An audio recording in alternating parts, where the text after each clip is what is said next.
Y a-t-il des objections à ces projets d'ordre du jour? Je pose la question à l'Assemblée. Si oui, veuillez les manifester. Qui sont pour?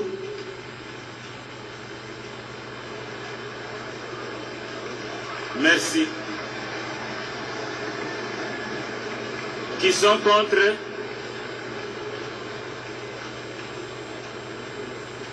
Qui s'abstiennent?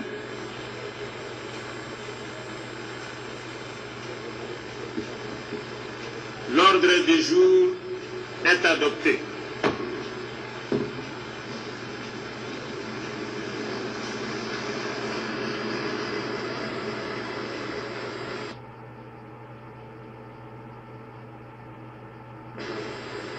Nous passons ainsi au deuxième point de notre ordre du jour qui appelle les mots de bienvenue de Monsieur le secrétaire général de l'administration de l'Assemblée nationale.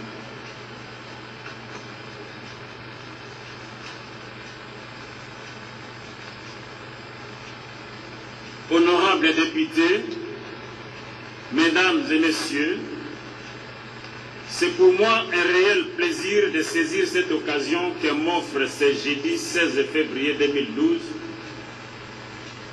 la tribune de cette séance inaugurant la deuxième législature de la Troisième République par la première session extraordinaire.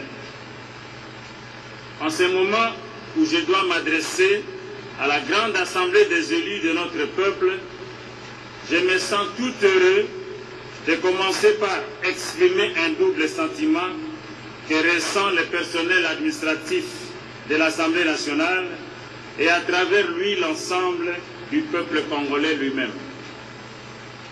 Sentiment de grande satisfaction pour la confiance que le peuple vient de placer en vous à l'issue du scrutin législatif du 28 novembre 2011.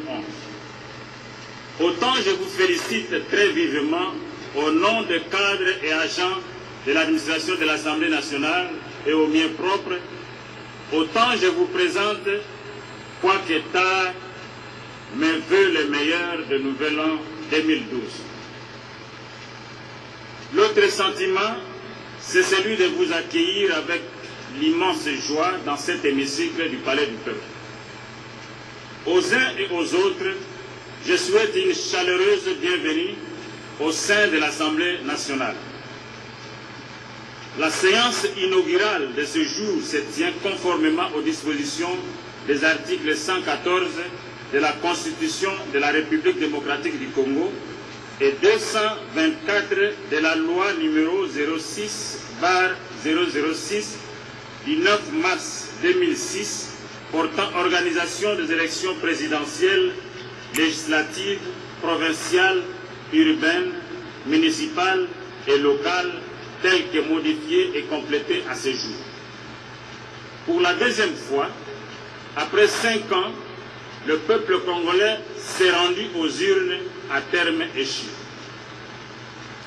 C'est à l'issue de ces élections que notre pays vient d'être doté de l'actuelle Assemblée nationale constituée des élus du peuple que vous êtes. Certes, la compétition a été particulièrement ardue, mais il nous a été donné de constater avec admiration que parmi les 18 478 candidats députés inscrits sur la liste validée par la Cour suprême de justice pour 500 sièges à pourvoir, vous avez réussi à convaincre le souverain primaire à jeter son dévolu sur vos modestes personnes. Il me paraît juste de vous rendre les mérites qui vous reviennent.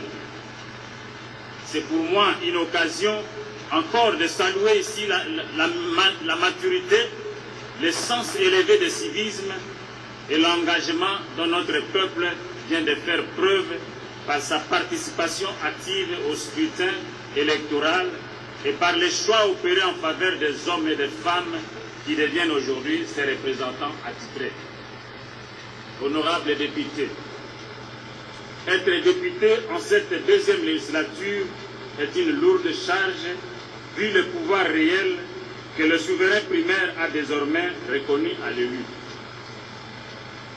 La mission combien délicate, mais exaltante, que le peuple congolais, dont vous êtes l'émanation, vous a confiée à travers ces mandats, consiste essentiellement à exercer les fonctions législatives, c'est-à-dire de voter les lois et de contrôler les gouvernements, les entreprises, les établissements et services publics. L'expérience démocratique que nous sommes en train de vivre, soit au niveau politique, soit au niveau de l'administration publique, ne trouve son champ d'expérimentation privilégié et son véritable mode d'expression au niveau du Parlement, notamment à l'Assemblée nationale, où les élus du peuple rivalisent d'ardeur pour défendre et promouvoir les valeurs démocratiques pour l'intérêt du peuple.